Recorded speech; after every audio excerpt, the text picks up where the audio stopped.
dễ mà.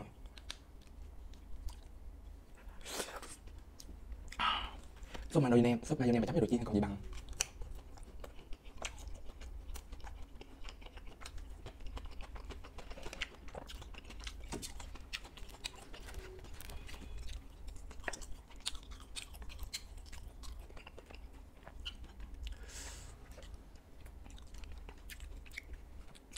Làm tiếp bánh mì ăn mọi người.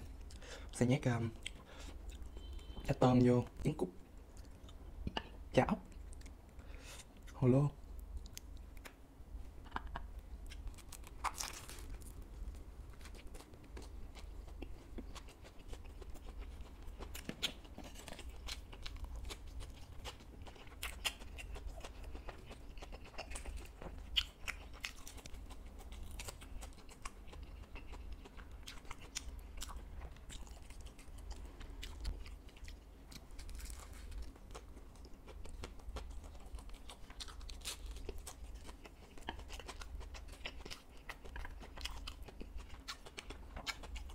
Video này cũng được nhiều người yêu cầu mọi người. Có thể là lâu có xuất hiện cái bình luận nào kêu cô ăn xiên que chiên. Hôm nay á, cô thích ăn với mì đó mọi người. Không hiểu sao mà thích ăn xiên que chiên này. Cái là mì khô mọi người. Nhưng mà nếu cô ăn nó sẽ bị lặp lại cái video mà cô cũng đã từng ăn xiên que chiên với lại mì, nhưng mà mọi người có thể coi lại video đó.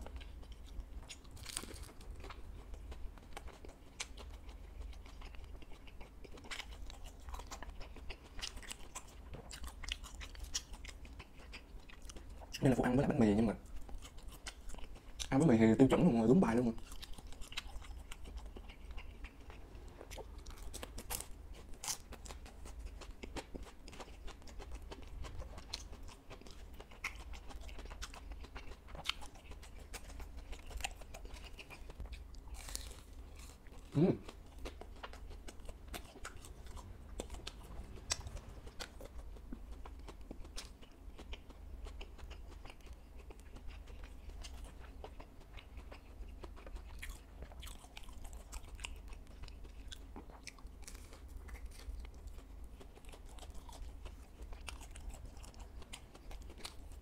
Cô mai rửa nó chảy luôn rồi.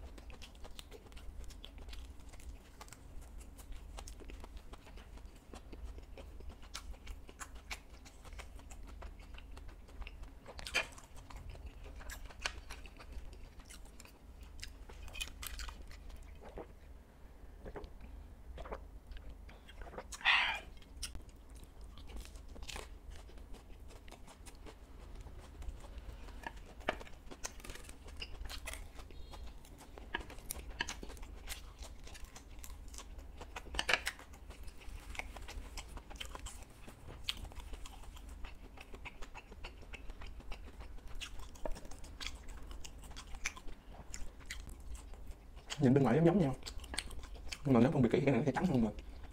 Còn trứng cút nạc cái này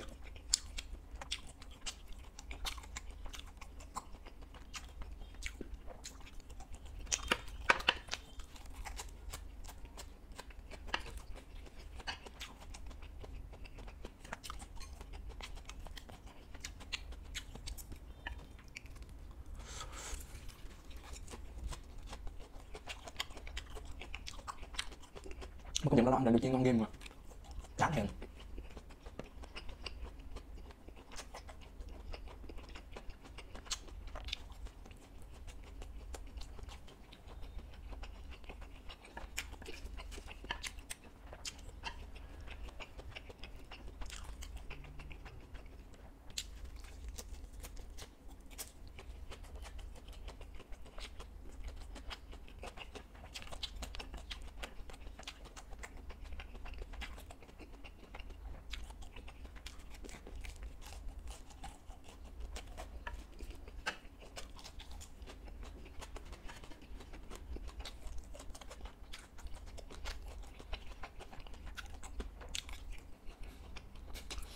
Tôi không nghĩ là Phúc sẽ được mâm này với 2 bánh mì đúng không ạ? Cũng 17 sâu chứ ít gì. Mọi người ăn biết cùng với nhau.